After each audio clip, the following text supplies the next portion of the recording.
안녕하세요. 희생적인 아버지의 삶을 지켜본 40대 남자입니다. 가족을 위해 희생하고 헌신하는 가장의 삶은 세상에서 가장 숭고한 것 중 하나라고 생각합니다. 어릴 적 일찍 사고로 아버지를 잃고 어머니와 여동생과 셋이 살았던 전 그런 다른 아버지들을 동경하며 살았죠. 그런 제가 결혼을 하며 장인어른을 만나게 됐을 때 얼마나 가슴 벅찼는지 모릅니다. 장인어른은 평소 제가 바라왔던 가족을 끔찍이 사랑하는 가장이셨거든요. 그런 분을 제 또 다른 아버지로 만나게 됐으니 제가 장인어른을 좋아하고 존경했던 건 자연스러운 일이었죠.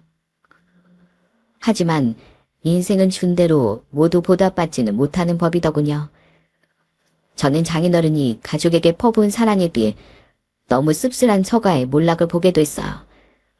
그 가슴 아프고 분노가 치밀었던 이야기에 대해 지금부터 이야기해보고자 합니다.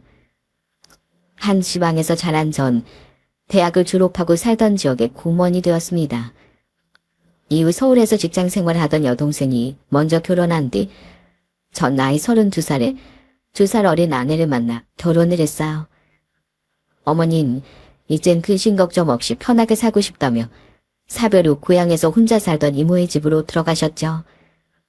아내와 전 이모와 함께 살게 된 어머니 자주 찾아뵈며 열심히 효도하고 살았어요.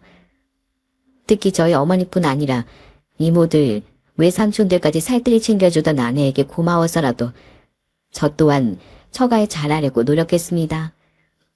물론 아내에게 고맙고 사위로서 당연한 일이기도 하지만 제가 처가에 잘하려고 했던 가장 큰 이유는 바로 장인어른이 너무 좋은 분이었기 때문이에요. 정서방, 내 자네 주려고 직접 잡은 물고기 몇 마리 챙겨왔네. 기다려봐. 이런 싱싱한 고긴 얼른 회쳐서 먹어줘야 제맛이거든. 자, 해보게. 이거 아무 데서나 못 먹는 귀한 거야. 장인어른은 평생 고기잡이 배에서 선원으로 일한 분이셨습니다. 장인어른은 배를 타며 힘들게 번 돈으로 아내와 아내의 오빠인 형님 그리고 처제를 키우셨다고 했죠. 장인어른은 성실하고 다정한 가장, 즉 제가 그토록 동경했던 아버지 표본 같은 분이셨어요. 게다가 사람 좋은 장인어른은 형님의 처인 처남댁에게도 사위인 저와 훗날 결혼한 제 손 아래 동서에게도 참 잘해주셨죠. 특히 장인어른은 유일하게 같은 지역에 사는 데다 자신을 유독 좋아했던 절 많이 아껴주셨어요. 제가 처가에 간다고 하니 직접 잡은 생선을 가져와 회를 떠주시기도 했고 종종 저를 불러내 술을 사주며 용돈을 지어주시기도 했죠. 아유, 아닙니다, 장인어른. 저한테 술값도 한번 못 내게 하시면서 무슨 용돈까지 주세요. 드리려면 제가 드려야죠. 어허, 부모가 주면 감사합니다 하고 그냥 받으면 돼, 이 사람아. 내가 부자는 아니어도 자네 지어줄 용돈 정도는 충분히 있으니 받아. 어리적 못 받아본 아버지가 주는 용돈 내가 실컷 주겠네.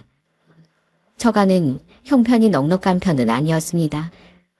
하지만 장인어른은 부모가 돼서 이 정도도 못 주겠냐며 제 손에 10,000원짜리 한 잔이라도 꼭 쥐어주곤 하셨어요.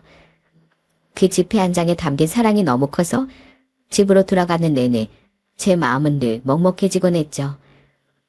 이렇게 결혼하며 생긴 장인어른이란 존재는 제게 아내와 두 아들만큼이나 중요하고 소중한 사람이었습니다. 하지만 장인어른을 제외한 다른 처가 식구들은 결혼 후에 겪어보니 차마 좋은 사람이라는 말은 못하겠더군요. 당신 제발 돈 좀 그만 흥청망청 쓰고 다녀. 어차피 애들도 다 컸는데 애들 앞으로 들어갈 돈이 있는 것도 아니고 좀 내 마음대로 쓰고 살면 어때서 그래. 내가 돈을 안 버는 것도 아닌데. 내 나이 고작 22살에 당신하고 결혼하면서 고생 정말 많이 하고 살았어. 그럼 이제 나 하고 싶은 대로 살아도 되잖아. 우리 살고 있는 이 전셋집 여기라도 좀 벗어나야 할 거 아닌가. 멀쩡한 집 한 채라도 가지고 있어야 늙어서 자식들한테 짐이 안 되지. 애초에 멀쩡히 잘 살던 집 날리게 된 것도 다 당신 때문이잖아. 장모는 형편에 안 맞는 사치가 심한 분이었어요. 돈 문제로 어머니가 힘들어하는 모습을 보고 자랐던 터라 그런 장모의 모습이 정말 보기 좋지 않았습니다. 그런데 아내에게 처가의 자세한 사정 이야기를 듣고 장모에 대한 호감이 더더욱 떨어지더라고요. 원래 어려운 형편에도 맞벌이를 하지 않고 주부로 살았던 장모는 제가 결혼하기 8년 전 큰 사고를 쳤었다는군요. 귀가 얇고 세상 물정을 잘 몰랐던 장모는 장인 몰래 이상한 곳에 투자를 했다가 큰 돈을 날렸다고 했죠. 나중에 장인어른은 술을 마시며 제게 쉼없이 하소연을 하시기도 했어요. 에휴, 그때 자네 장모가 나한테 얼마나 애원했는지 모르네. 평생 내 앞에 납작 엎드려서 살 테니 제발 자기 버리지만 말아달라고 말이야. 그땐 정말 하늘이 무너지는 것 같았어. 그냥 한숨 못 쉬고 넘기기엔 너무 큰 돈이었으니까. 그나마 다행이었던 건 미리 모아둔 애들 결혼 자금하고 대학 학비는 내 따로 빼뒀었다는 게지. 경제권이 손에 없었던 장모는 쉽게 대출해 준다는 말에 넘어가 사채로까지 돈을 빌렸었다는군요. 결국 눈덩이처럼 불어난 사채 빚을 갚기 위해 장인어른은 집을 팔고 전셋집으로 이사하셨다고 해요. 어차피 애들이야 각기 다른 지방에서 대학을 다니고 있었으니 그리 큰 집은 필요 없었네. 물론 따로 빼뒀던 애들 결혼 자금, 학비를 끌어다 쓰면 집을 팔지 않아도 됐을 수도 있겠지만 난 그러지 않았어. 평생 애들을 위해 벌고 아껴왔던 돈인데 필요할 때 애들을 위해 돈을 쓰지 못하면 너무 속상할 것 같았거든. 다행히 그래서 난 그 돈으로 애들 대학도 졸업시키고 이렇게 자네랑 큰애 결혼할 땐 결혼 자금도 대줄 수 있었지. 자기에게 말도 안 하고 큰돈을 날린 장모에게 화가 났지만 장인어른은 결국 장모를 용서해 주셨다고 해요. 장모가 진심으로 사과하기도 했고 그깟 돈 때문에 자식을 셋이나 같이 낳고 키운 장모와 이혼할 생각은 없었다면서요. 이후 장모는 자신도 돈벌이에 돈을 보태겠다며 보험 설계사 일을 시작했다는군요. 그런데 평생 장인에게 잘하고 살겠다고 말했던 장모는 직접 돈을 벌기 시작하며 돈 쓰는 짐이 단단히 맛이 들이게 된 겁니다. 이래서 사람이 화장실 들어갈 때 나올 때 다르다고 하는 거야. 돈을 벌기 시작했으면 얼른 같이 모아서 다시 집 살 생각을 해야 하는 거 아닌가. 늙어서 집도 절도 없으면 그게 바로 자식들에게 짐이 되는 건데 그걸 모르더라고. 에휴, 미안하네. 자네에게 집안 흠을 말해서. 아휴, 내가 취해서 답답한 마음이 너무 새어나왔나 보아. 장모는 가족을 위해 열심히 사는 장인어른을 돕기는커녕 열심히 모은 돈으로 산 집을 날리고 돈을 번 뒤엔 사치하느라 바빴던 거예요. 그런 장모를 닮은 건지 형님과 처제 또한 욕심 많고 이기적인 사람들이었어요. 아버지, 슬슬 차 바꿀 때 되지 않으셨어요? 이번에 진짜 좋은 매물이 나왔거든요. 제가 가격 잘해드릴 테니까 차 하나 새로 하세요. 너 그 중고차 딜러인지 뭔지 시작할 때 네가 하도 애원해서 내가 안 바꿔도 되는 중고차로 차 하나 바꿔줬잖아. 실적 올리기 너무 힘들다고. 그랬으면 됐지 무슨 차를 또 바꿔. 중고차 영업사원이었던 서울 살던 형님은 돈을 요구할 때만 장인어른을 찾아왔습니다. 한번 자신을 통해 차를 바꿨던 장인어른께 또 차를 바꾸라고 하질 않나. 주식을 하다 큰 손실이 났다며 대출금 메꿀 돈 좀 달라고 하질 않나. 이사 가려는데 집값 좀 보태달라고 하질 않나. 장인어른을 뵈러 처가에 자주 놀러가던 제가 본 것만 해도 수도 없었죠. 더 답답했던 건 다른 건 다 거절한 장인어른이 형님의 대출 빚은 갚아주셨다는 거예요. 장인어른 힘든 형편에 형님하고 저희한테 몇 천만 원이나 되는 결혼자금 보태주셨잖아요. 처가 형편 아니까 저희 집사람은 안 받겠다고 난리까지 쳤는데도 꾸역꾸역이요. 그럼 듣지 여기서 뭘 더 해주세요. 그러시면 안 돼요.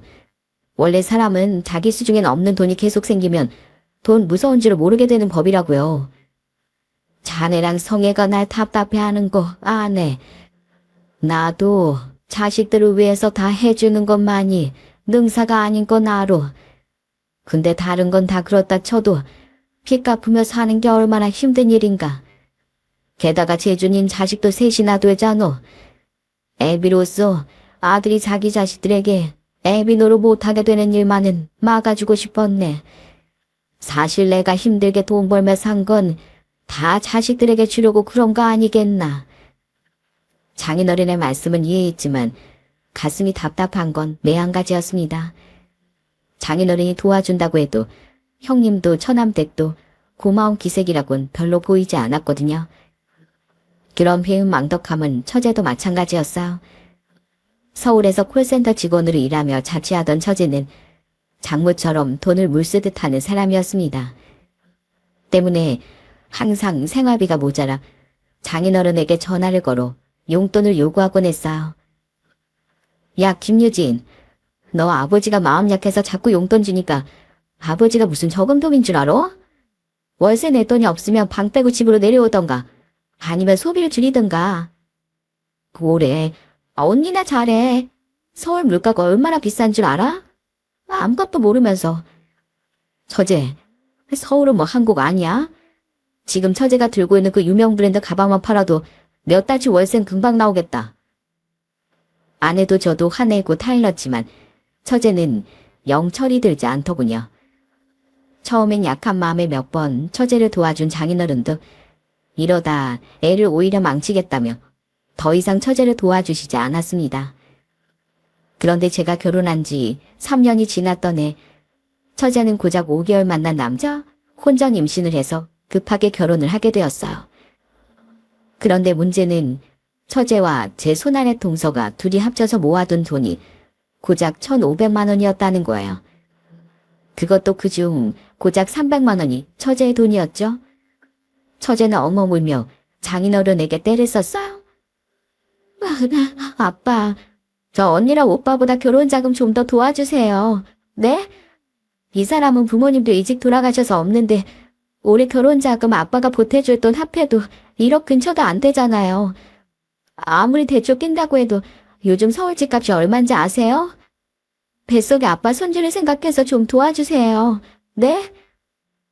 동서는 자신이 그저 주인이라며 처제 옆에서 무릎만 꿇고 있었습니다. 결국 장인어른은 마음이 약해지셨어요. 처제 뱃속 손주 때문도 있지만 일찍이 부모여이고 혼자 힘들게 살았다던 동서가 안쓰러우셨던 거죠.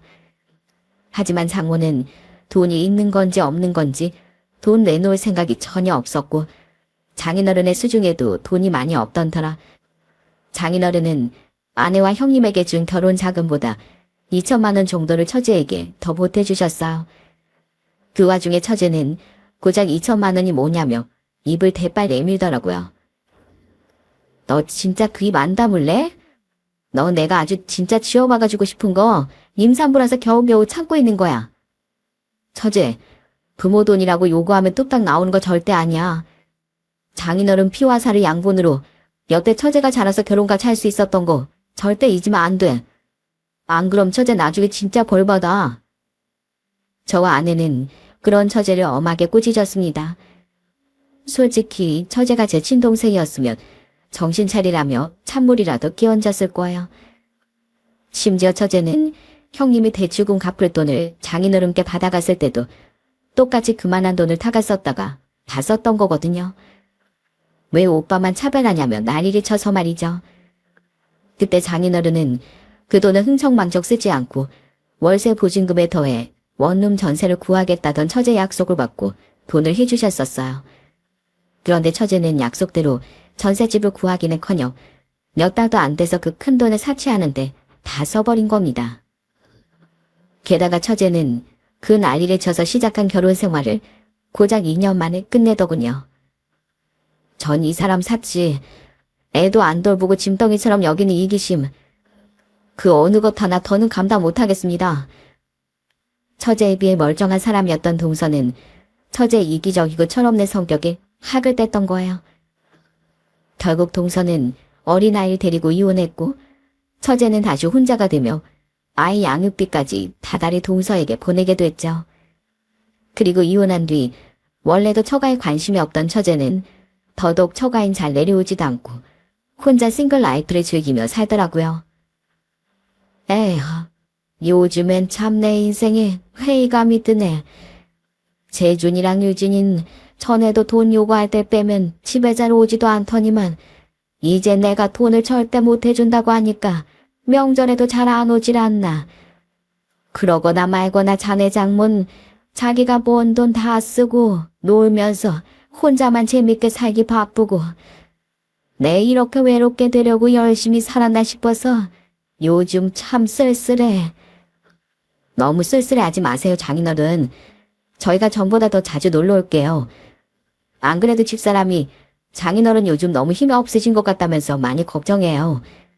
다음엔 저희 집에서 아예 며칠 주무시고 가세요. 장모님이 같이 안 오신다고 하시면 장인어른 혼자서라도요. 할아버지라면 좋아서 방방 뛰는 저희 애들이 엄청 좋아할 거예요.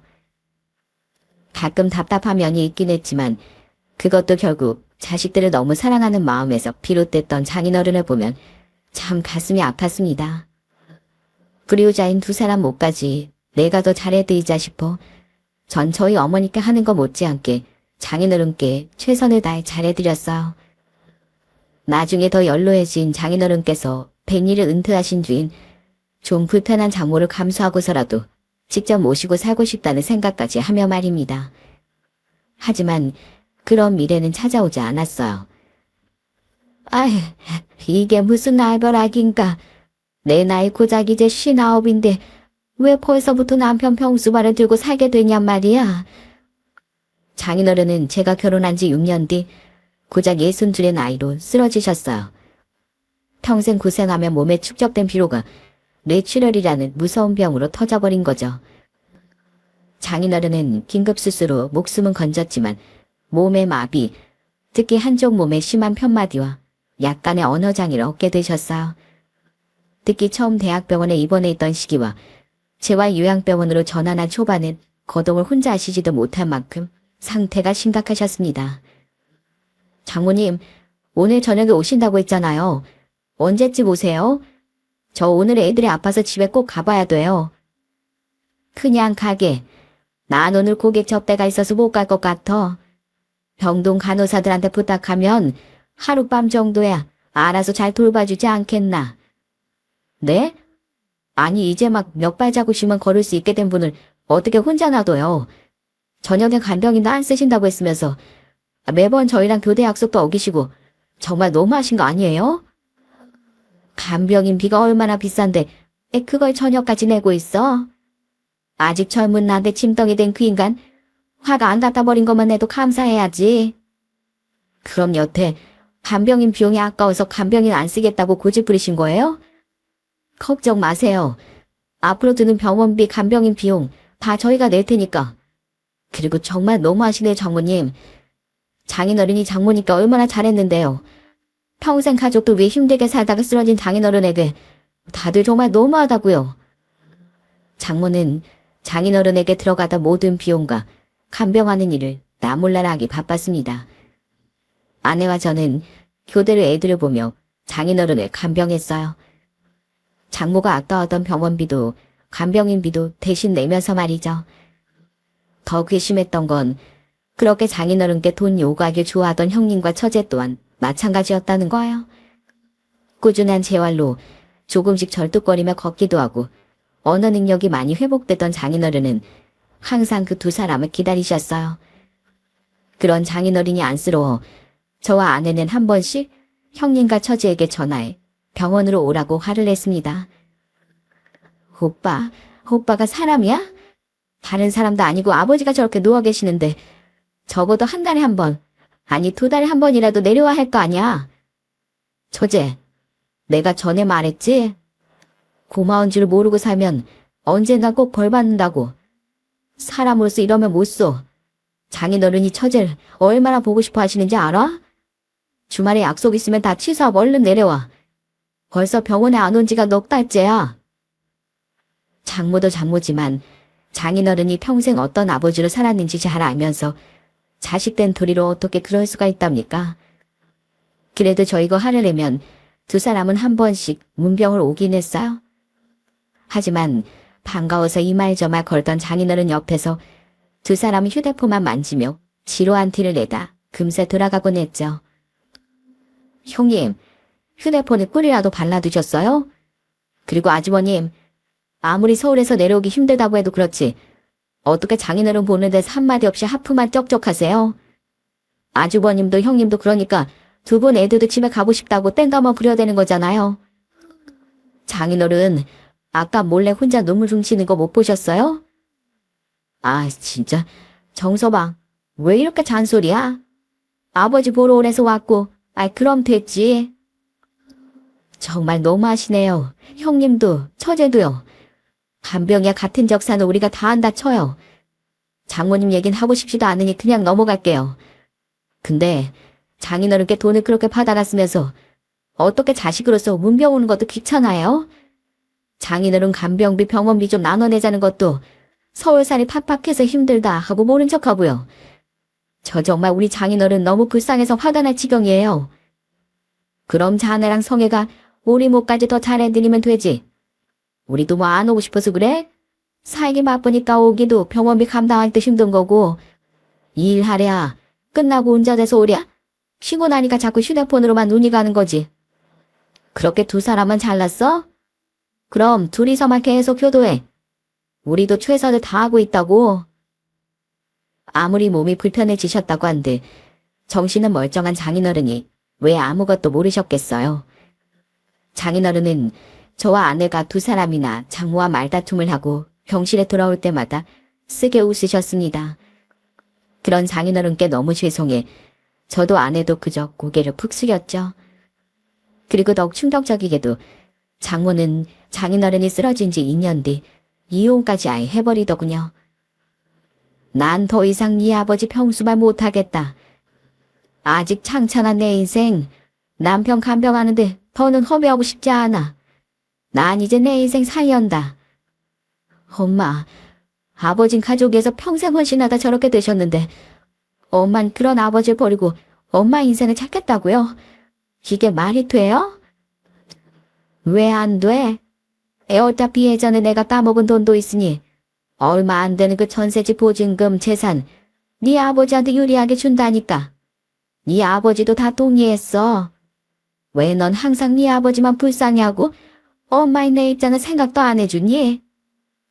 엄마가 아버지에 비해 너무 이기적인 사람인 걸 잘 아니까요. 아내가 소리 지르고 화를 냈지만 장모는 눈 하나 깜빡하지 않고 집을 나가버렸습니다.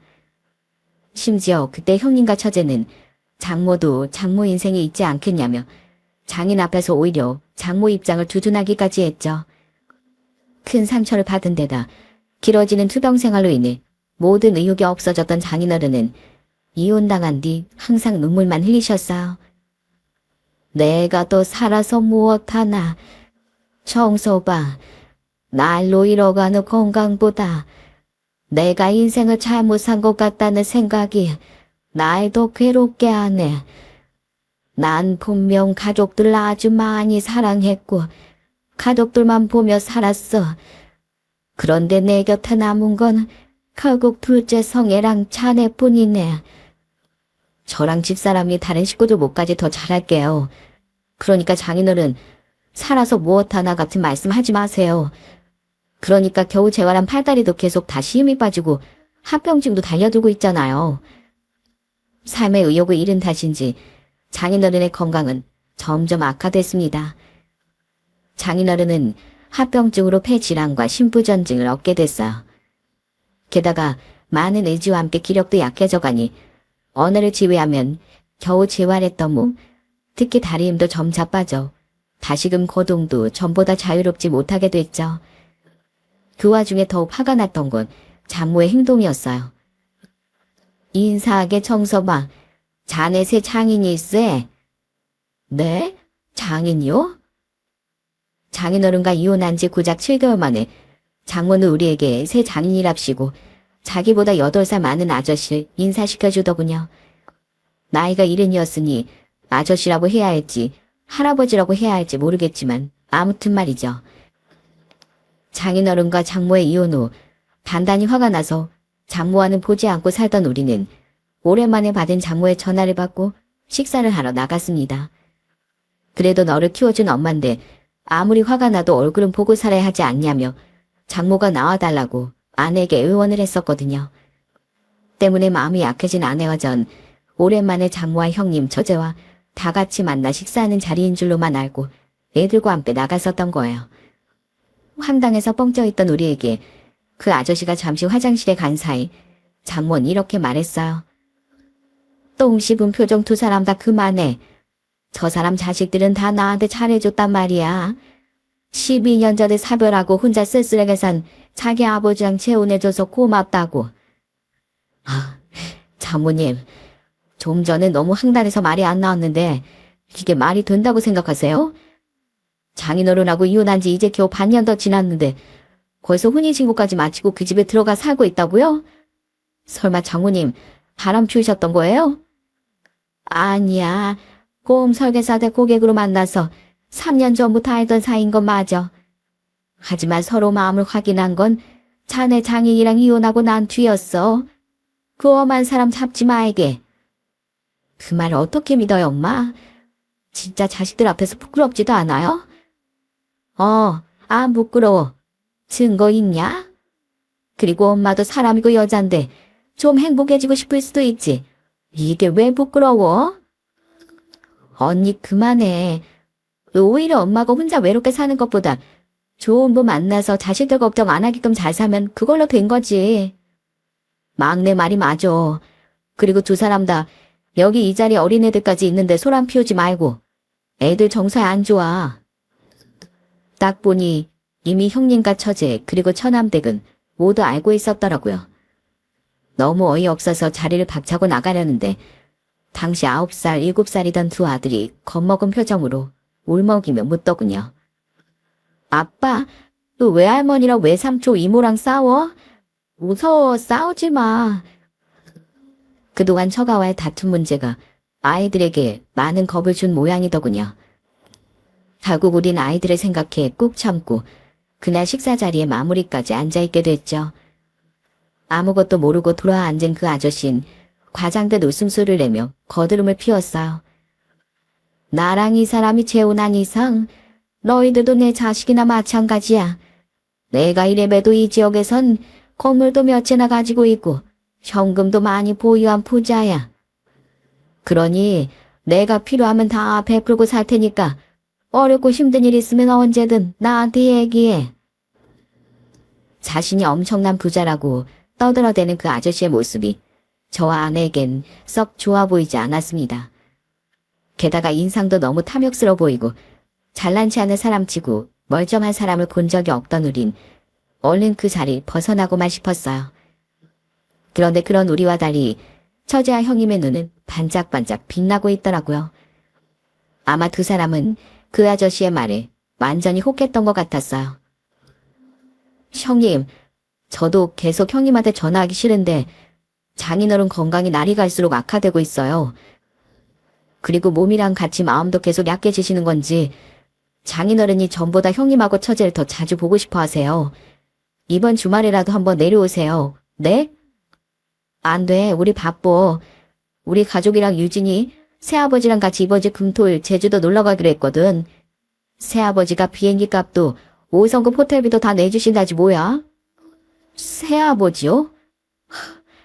야, 아무튼 그건 그렇다 치고 평생 나무로 산 사람한테 아부 떨기 전에 두 사람 평생 키워준 진짜 아버지 병문안 한번 오는 게 그렇게 어려워요? 우리가 간다고 아버지가 뭐 나아지기라도 해? 나중에 갈게, 나중에. 그런 것들도 자식이라고 장인어른은 계속해서 두 사람을 찾으셨어요. 언제 삶의 마지막 불빛이 꺼질지 모르는 장인어른이 너무 안쓰러워 저와 아내는 몇 번이나 두 사람에게 전화하곤 했죠. 하지만 두 사람은 그 아저씨를 벌써 새아버지라고 부르며 아부하고 아양 떨기에만 바쁘더라고요. 못된 것들. 내가 자기들을 어떻게 키웠는데. 울지 마세요, 장인어른. 그냥 제가 다 죄송해요. 결국 장모의 재혼 후 두 사람은 한 번도 장인어른을 찾아오지 않았습니다. 그리고 장모의 재혼으로부터 4개월 뒤 장인어른의 건강은 악화될 대로 악화되어 있었어요. 결국 우린 장인어른을 요양병원에서 다시 대학병원으로 옮겨야 했죠. 이 정도면 언제 어떻게 될지 모르는 상황입니다. 가족분들께 연락드려서 마지막을 미리 준비하셔야 될 것 같아요. 결국 아내와 전 절대 듣고 싶지 않았던 의사의 당부까지 들어야 했습니다. 장인어른 또한 의식이 있을 때 절친했던 친구들과 가족들을 모두 보고 싶어 하셨어요. 하지만 장인어른의 친구분들이 다녀가실 때까지 끝내 형님과 처제는 장인어른의 병원에 모습을 드러내지 않았죠. 그것도 분노를 유발하는 말을 하면서 말입니다. 우리 지금 못 가요, 형부. 새아버지 칠순 기념해서 다 같이 대만 여행 와 있거든요. 모레 오후에 한국 들어가긴 하는데 그날 저녁에 새아버지 칠순 잔치도 열려서 그때까지 못 가요. 뭐야, 정서방이야? 정서방, 나야. 아버지가 위독하시다고? 에이, 병원에선 다 그렇게 말해. 그리고 솔직히 이젠 자기가 어엿한 우리 아버지인데 새아버지가 우리가 아버지한테 간다고 하면 얼마나 서운해하시겠어? 만약 아버지가 진짜 돌아가시면 그땐 우리가 진짜로 다녀갈게. 그래도 상주는 필요하잖아. 뭐예요? 상주? 이 인간들이 진짜 단체로 약을 잘못 먹었나? 그러지 않고서 어떻게 이렇게 사람 같지도 않게 굴 수가 있어요? 아니, 존댓말 해줄 필요도 없지. 야, 김재준. 넌 내가 나보다 나이도 1살 어린 너한테 꼬박꼬박 형님이라고 해주니까 내가 우습냐? 어디 그런 말 같지도 않은 소리 짓거리고 있어? 만난 지 고작 몇 개월 된 아저씨가 서운해하는 게 뭐 대수라고. 어디 돈에만 눈이 멀어서 그런 금수 같은 말을 해? 옆에 처제도 같이 있지? 둘 다 잘 들어. 우리 장인어른하고 비교도 안 되는 니들도 나중에 꼭 너희들 자식들한테 오염수 같은 취급받고 살아라. 어? 너희 같은 놈들 미래에 꼭 똥맘만 가득하라고 내가 두고두고 빌 거야. 알았어? 이 천발만들 인간들아. 나도 바꿔줘봐, 여보. 야, 김재준, 김유진. 니들이 이제 내 인생에 완전히 없는 인간들이야. 니들도 니들 꼬락서녀 보고도 아무 말도 안 하고 같이 여행 중인 엄마도 전부 다. 그들은 장모의 새 남편 칠순 기념 여행과 잔치 때문에 위독한 장인어른께 못 달려온다고 말한 겁니다. 어디서 이런 재활용도 안 되는 인간들이 튀어나왔나 싶더라고요. 우린 펄펄 뛰며 통화를 마치곤 다시 장인어른의 병실로 돌아왔어요. 그때 장인어른은 슬픈 표정으로 이렇게 말하셨죠. 너희들 잔뜩 화난 표정을 보아하니 애들이 끝내 안 오겠다고 한 모양이구나. 아니에요, 장인어른. 그게 나 위해서 거짓말 해줄 필요 없네, 정서봐. 곧 떠날 내 마음 편하게 해주려고 한 건 아내만 내가 바보인가? 그래도 평생 사랑으로 키운 자식들이라고 하늘로 가기 전에 꼭 그 애들을 보고 싶었네. 지금이라도 와서 내게 사과하면 내 늦었지만 그 애들을 용서해 주려고 했어. 하지만 이젠 다 틀린 것 같네. 장인어른은 그때 비로소 두 사람을 포기하신 겁니다. 그리고 장인어른은 제 손을 잡고 이렇게 말씀하셨어요. 정서봐, 내 왠지 미약 하나만 이만한 의식이 남아있을 때가 이번이 마지막일 것 같네. 그래서 그동안 자네에게 참 미안하고 고마웠다는 말을 꼭 하고 싶어. 다른 자식들, 아내 다 외면한 내 옆에 남아서 힘겨운 내색 한 번 없이 간병해주고 위로해준 자네가 내 친정한 자식일세. 그리고 성애야, 가족들 모두에게 등 돌리고서라도 이 애들 챙겨줘서 고맙구나. 유일하게 너만이 내가 돈을 주면 미안해했고 단 한 번도 내게 돈을 달라고 떼를 쓰지도 않았지. 그러기는커녕 몰래 내 주머니에 용돈 넣어주고 효도하려고 애를 써준 게 너랑 정서방이 유일했어. 내 비록 가진 건 없지만 너희 두 사람에게 남은 유산을 모두 물려주려고 한다. 그리고 사실 내 앞으로 사망보험이 하나 들어져 있는데 그 보험금은 정서방 자네 앞으로 남겨져 있네. 그동안 날 보살펴줘서 참 고마웠어. 안내 이미 몇 달 전에 친구 녀석 아는 변호사 통해서 유언장 작성과 법적 절차는 다 아무 문제 없이 끝내놨네. 그러니 다른 두 녀석이 벌떼처럼 달려들어도 절대 내가 남긴 돈들 나눠줄 필요 없어. 저 장인어른, 저희는 돈을 바라고 그런 게 아니에요. 알지, 알어. 그랬으면 애초에 자네랑 성애가 내 병원비를 다 댔겠는가. 내가 집사람이랑 이혼하고 수중에 남은 전셋집 전세금을 고스란히 내 통장에 뒀겠어. 그래도 난 내 남은 돈과 보험금이 금수 같은 그 두 녀석에게 가는 걸 전혀 원하지 않네. 그러니 내 은혜 갚는 마음으로 남긴 그 돈들 두 사람이 잘 받아서 앞으로 우리 손주들 위해 써줘. 체념 섞인 장인어른의 말을 듣는데 자꾸만 눈물이 쏟아졌습니다. 유산을 남겨주셔서 감격한 게 아니라 이런 따뜻한 분의 마지막이 이토록 초라한 것이 너무 서글퍼서요. 아내 또한 같은 마음이었는지 몸을 잘 일으키지도 못하는 장인어른을 안고 엉엉 울었죠. 그리고 그날 장인어른은 자신의 휴대폰을 맡기며 이렇게 말씀하셨어요. 내 자네랑 성애 없을 때 간호사 선생님께 부탁해서 영상을 하나 찍어놨네. 그렇게라도 재준이랑 유진이에게 마지막 말을 남기고 싶어서 말이야. 내 목숨이 끝나거든 그 애들에게 이걸 보여주게 부탁하네. 장인어른은 그렇게 말씀하신 지 몇 시간 뒤 의식을 잃고 중태에 빠지셨습니다. 온 힘을 다해 마지막 유언을 우리에게 남긴 듯 말이죠. 그리고 장인어른은 결국 딱 3일을 더 버티곤 영영 하늘로 가시고 말았어요. 와, 아버지 딱 우리 새아버지 칠순자지 끝난 다음날 돌아가셨네. 그래서 우리가 부담 없이 여기 올 수 있었어. 언니, 많이 화났어? 미안해. 우리 그래도 어제 밤이라도 와보려고 했는데 너무 피곤해서 말이야. 오늘 아침 되자마자 오려고 했는데 그새 못 기다리고 아버지가 돌아가실 줄 누가 알았겠어. 그들은 장인어른이 돌아가신 지 몇 시간 뒤 슬렁슬렁 모습을 드러내더라고요. 아버지가 돌아가셨는데 두 사람은 슬픈 기색도 별로 보이지 않았죠.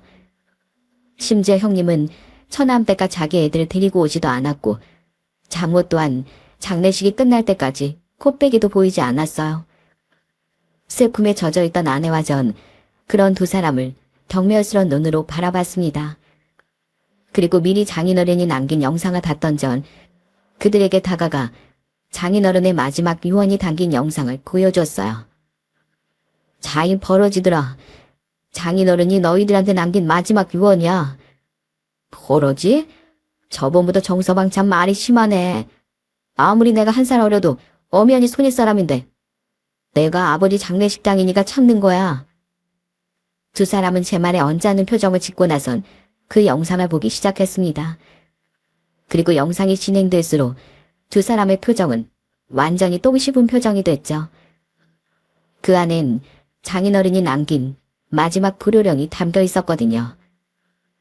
재준이, 유진이 보아라. 내 너희 같은 금수들을 세상에 내놓은 부모로서 마지막으로 따끔히 한마디 해주려고 이 영상을 남긴다. 정서방에게 들었을지 모르겠지만 내 사망보험금과 남은 유산들 다 합친 약 2억 6천만 원을 나는 정서방과 성애 앞으로 모두 남겼다. 내가 쓰러지고 아프든 말든 평생 내 돈 뜯어가기만 바쁘고 관심도 없었던 너에게 남길 돈은 없으니까 이미 변호사 통해서 법적 조치 전부 취해놨고 그동안 너희가 나한테 뜯어간 돈이 있으니 따로 유류분 청구 소송도 못할 게다. 해도 받을 돈이 없을 거야. 너희 같은 놈들도 자식이라고 난 마지막까지 희망의 끈을 놓지 않았었다. 내 임종 직전이라도 달려왔으면 내 아주 약간이나마 유언을 받고 너희에게도 유산을 물려주려고 했어. 하지만 역시 니들은 편함이 없구나. 결국 모든 일은 자신이 한 대로 돌려받는다는 내 마지막 가르침을 난 이렇게 너희에게 주고 떠난다. 그리고 마지막으로 원망의 말도 남기마. 내가 너에게 뭘 그렇게 잘못해서 마지막에 이렇게 쓸쓸하게 가야 하니. 니들 엄마야, 어차피 나와 남인 사람이었다 치더라도 내 피를 이어받은 너흰 그랬으면 안 됐다. 확실히 말하마. 너흰 하늘도 혀를 내도록 불효자식이고 분명 천벌을 받을 게다. 내 이 악만 남은 마지막 모습을 기억하면서 평생 죄책감 가지고 살거라. 그 힘없이 마지막을 준비하던 분이 얼마나 억울하고 분했으면 그런 영상을 다 남기셨겠어요. 옆에서 다시 영상을 보던 저도 아내도 너무 분해서 다시 눈물이 나더라고요. 하지만 그 둘은 반성은커녕 돈 문제에만 눈이 뒤집혀 따지기 시작하더군요. 뭐? 아버지한테 사망보험금이 있었다고? 그걸 왜 자네를 줘? 내 말이 오빠. 그리고 남은 아버지 유산은 당연히 우리 셋한테 똑같이 나눠줄 줄 알았는데 언제 변호사까지 껴서 유언장을 썼대 아빤? 평생 뱃일만한 무식한 사람이라 그런 건 전혀 모를 줄 알고 방심하고 있었는데. 야 김성애, 그리고 정서봐. 설마 그거 다 꿀꺽할 건 아니지? 우리 목 내놔. 우리 진짜 가만히 안 있을 거야? 가만히 안 있으면 어쩔 건데 니들이? 장인어른 말씀 잘 들었지? 너희들이 소송 건다고 해도 받을 돈도 없고 법적 조치도 다 취해 놓으셨다고. 야, 이 한심한 인간들아. 어떻게 부모를 돈으로만 보냐? 니들도 부모인데 앞으로 니들 자식들이 너희를 그렇게 대하는 일이 무섭지도 않어? 내 장담하는데 너희들은 그 새아버지라고 떠받드는 아저씨한테도 금방 버림받을 거야. 자식이 셋이나 있는 사람이 정신 나갔다고 니들한테 돈을 나눠주겠냐? 그 아저씨 자식들이 가만히 있겠어? 지금이야 니들 엄마랑 한창 뜨거울 때나 잘해주는 거지. 팽 당하는 것도 곧이야. 장인어른 말씀대로 니들은 꼭 천벌받을 거라고.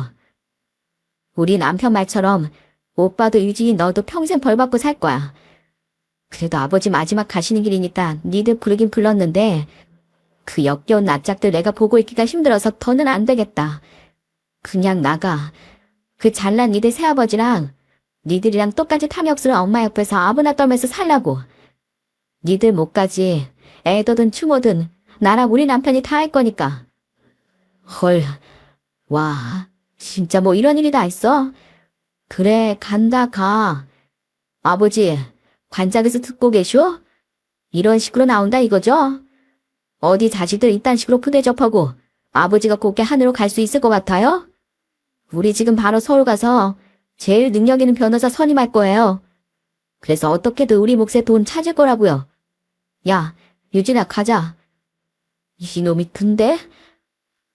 끝까지 용서 못할 말을 짓거리는 형님이라는 놈을 더는 못 참겠더군요.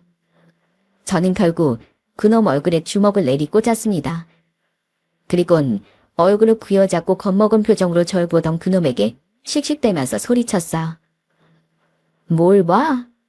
야, 너 여기서 입 한 번이라도 더 열거나 당장 안 사라지면 네 면상 평생 못 두고 다닐 정도로 내가 혼쭐 내줄 줄 알아. 셋 센다. 알았어? 하나, 둘, 셋. 간다고. 그놈과 처제는 기겁을 하며 줄행랑을 쳤습니다. 저도 아내도 마지막까지 자식들에게 저런 말을 들어야 했던 장인어른께 죄송해 눈물을 쏟아냈어요. 조문 겸 저희 아이들을 봐주기 위해 일찍이 와 계셨던 저희 어머니도 기함을 하며 우리를 달래주셨죠. 그렇게 우린 그 두 사람 없이 장인어른의 서글픈 장례식을 마무리했어요. 드디어 그 두 사람은 정말로 우리에게 소송을 걸었습니다. 하지만 그들은 당연하게도 패소해 우리에게서 한 푼도 가져가지 못했어요. 그리고 장인어른을 처참하게 배신했던 그 둘과 장모가 2년이 지난 지금 어떻게 살고 있는지 아시나요? 우린 장인어른이 돌아가시고 재판이 마무리된 뒤 그 세 사람과 인연을 끊고 살았습니다. 그런데 얼마 전 장모가 저희 집 앞까지 찾아 엉엉 울며 사정을 하더라고요. 그때 그 세 사람의 근황을 듣고 정말 기가 막혔네요. 제발 나 좀 같이 살게 해주게 정서봐. 성혜야, 내가 그래도 네 엄마잖아. 엄마 지금 갈 곳이 없어. 그게 무슨 소리예요? 재혼한 아저씨는 어쩌고요? 그 망할 놈의 인간. 그렇게 나한테 간도 쓸개도 빼주고 같이 굴더니만 이제 내가 치린다면서 이혼하고 나 쫓아내버렸어. 나도 네 오빠랑 동생도 너무 돈만 밝혀서 짜증난데 그런 말이나 애초에 그렇게 하지 말던가. 자기가 그렇게 말했으니까 우리 애들이랑 내가 미리 재산 좀 나눠달라고 부탁한 거잖아. 그 인간하고 결혼하고 평생 떵떵거리면서 살 줄 알고 나 직장도 그만두고 수중에 있던 돈도 다 써버렸는데 이제 와서 이러면 어쩌자는 거니? 그래서 나 지금 고시원에 들어가서 살고 있다. 이 나이에. 그럼 오빠나 유진이한테 가면 되잖아요. 그 망할 것들한텐 이미 갔었지. 그것들은 날 완전 문전박대하더라. 나 때문에 괜히 너희 아버지 유산도 한 푼도 못 돌려받고 재혼한 남편한테도 한 푼도 못 받고 농락만 당했다면서 말이야. 그럴 거면 지들이 애초에 잘할 것이지. 왜 이제 와서 내 탓이라니? 이렇게 이혼할 거면 돈이라도 내놓으라고 그 인간한테 다시 쫓아갔었거든? 근데 그 집 자식들이 날 경찰까지 불러서 쫓아내더라. 우리 아버지가 여태 집에 들인 여자가 몇이었는지 아냐면서 돌아 만들기 싫으니까 나한테 잘해주는 척만 했던 거지. 진짜 내가 자기들 새엄마라도 된 줄 착각한 거냐고 비웃었어. 아우, 진짜 분해서 정말. 역시는 역시나였습니다. 장모가 재혼했던 아저씨는 역시나 그들에게 재산을 나눠줄 생각이 없었고 그 집 자식들도 고통이 아니었던 거예요. 그렇게 맨몸으로 쫓겨난 장모는 두 사람에게도 문전박대 당하고 우리를 찾아온 거죠. 게다가 그 둘의 근황도 처참하기 짝이 없었어요. 형님은 고객들을 상대로 침수차를 팔아먹다가 단체로 고소당해 지금 법정 싸움 중이라더군요.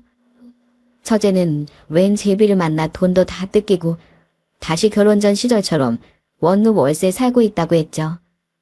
그런 엉망인 상황이었으니 더더욱 두 사람은 궁풀이로 장모를 쫓아냈던 겁니다. 세상에 역시 인과응보는 존재하나 봐. 엄마, 난 엄마 받아줄 생각도 없고 굴산한 우리 아버지 배신한 엄마랑 더 이상 부모 자식 간의 연애 이어나가고 싶은 생각도 없어. 그러니까 두 번 다시 찾아오지 마. 장모님은 저희 부부에겐 더 이상 없는 존재입니다. 하든 은혜도 귀한 줄 모르는 사람은 또 언젠가 우리 뒤통수도 반드시 칠 사람은 절대 곁에 두고 싶지 않거든요. 우리 애들이 보고 배울 점도 없고요. 전 이렇게라도 불쌍한 장인어른의 복수를 해야겠어요. 안녕히 가세요. 저 아내는 왜 너희들은 항상 그 영감만 부모 취급하냐며 발을 동동 구르던 장모를 뒤로하고 집으로 들어왔습니다. 장모와 그 두 사람이 쭉 잘 먹고 잘 살았다면 너무 분했을 것 같아요. 그런데 저의 그런 마음을 하늘이 알아준 건지 결국 그런 말로를 맞이했다고 하니 솔직히 통쾌했던 것도 사실이에요. 하지만 그들과 피로 이어진 가족인 아내 앞에서 구태여 그런 말을 하진 않았는데 그때 아내가 제게 이러더라고요.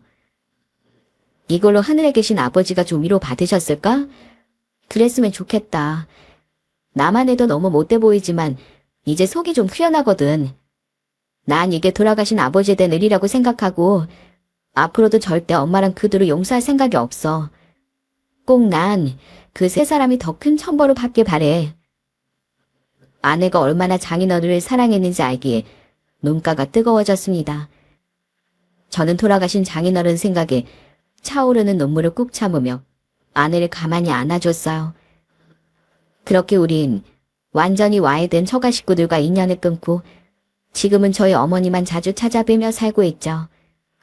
아내는 며칠 전 제게 이런 말을 하더군요. 난 평생 자식들에게 헌신한 아버지 인생이 틀리지 않았다는 걸 세상에 보여주고 싶어. 비록 오빠도 동생도 짐승만도 못한 사람이 됐지만 나라도 평생 올곧게 살면서 아버지가 자식 농사에 실패한 것이 절대 아니라는 걸 증명하고 싶어 여보. 그게 내가 아버지께 해드릴 수 있는 마지막 효도야. 아내는 자신이 인생을 잘못 산 것 같다며 흐느끼던 장인어른의 말을 계속 마음에 담아두고 있었던 거예요. 저는 그런 아내를 꼭 안아주며 나도 함께 하겠다고. 또한 우리 아이들도 꼭 착하고 훌륭하게 키워서 돌아가신 장인어른을 기쁘게 해드리자고 말했죠. 그때의 말처럼 전 항상 장인어른을 잊지 않고 장인어른처럼 책임감 있는 가장으로서 아이들과 아내를 지키며 살 생각이에요.